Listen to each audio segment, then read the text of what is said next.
the interview on Fox News last night, host Bret Baier pressed Donald Trump about that long list of staffers who no longer support him and several more who Trump himself has attacked and called names. We put people in that were great, and we put people in that weren't. I now know Washington probably better than anybody. I know the good ones and the bad ones, and we will have really great, strong people. I already know who they are, but we will have really great, strong people. Okay. In 2016, you said that. I'm going to surround myself with only the best and most serious people. Well, I did do that. This and we time, had tremendous. Look, we had the best economy we've ever had. The world has ever seen. Your Vice President, Mike Pence, is running against you. Yeah. Your Ambassador to the United Nations, Nikki Haley, she's running against you. Your former Secretary of State, Mike Pompeo, said he's not supporting you. You mentioned National Security Advisor John Bolton. He's not supporting you either. You mentioned Attorney General Bill Barr, says you shouldn't be president again, calls you the consummate narcissist and troubled man. You recently called Barr a gutless pig. Your second defense secretary is not supporting you, called you irresponsible. This week, you and your White House called your White House Chief of Staff, John Kelly, weak and ineffective and born with a very small brain. You called your acting White House Chief of Staff, Mick Mulvaney, a born loser. You called your first Secretary of State, Rex Tillerson, dumb as a rock, and your first Defense Secretary, James Mattis, the world's most overrated general. You called your White House Press Secretary, Kayleigh Canadian, milquetoast, and multiple times you've referred to your Transportation Secretary, Elaine Chao, as Mitch McConnell's China-loving wife.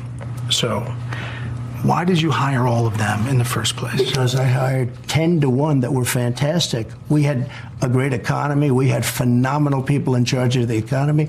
We had phenomenal people in the military. I'm not a fan of Milley, and I'm not a fan of certain of the television people.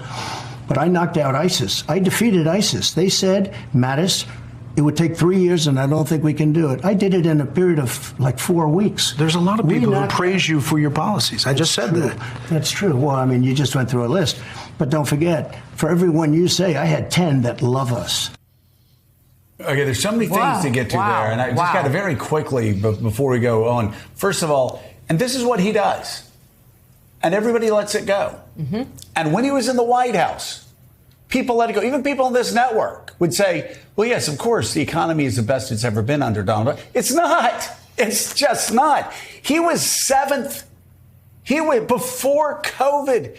GDP growth under Donald Trump was way behind so many other presidents post-war. Even Jimmy Carter, pre-COVID, Jimmy Carter had higher GDP growth. The economy grew faster under Jimmy Carter than under Donald Trump.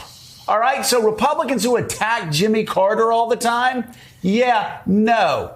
Jimmy Carter did a better job on the economy than Donald Trump. It grew faster than him, as it did with several other presidents. So first of all, let's lay that lie to rest. And then the way he mismanaged COVID made him actually the worst president on the economy since Herbert Hoover. Let me say that again. By the numbers, by his acts and omissions, that's too kind. Donald Trump was the worst president on the economy since Herbert Hoover.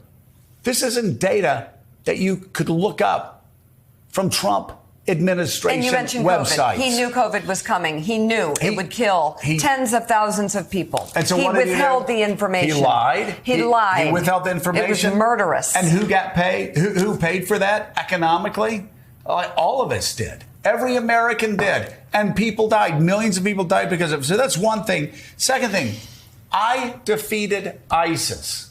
I've never heard a president, I've never heard a commander-in-chief say something so stupid in all my life. No, the men and women in uniform that Donald Trump and Trumpers regularly attack are men and women in uniform who went over there and risked their lives.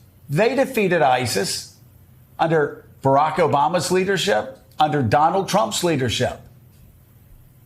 So again, that I defeated, it's grotesque. It really is. It's un-American.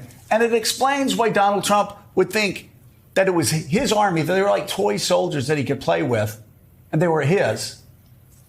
And why he thinks nuclear secrets were also his. My military, no, Donald. No, Donald, not your military. It's America's military. And you didn't do anything. I held back.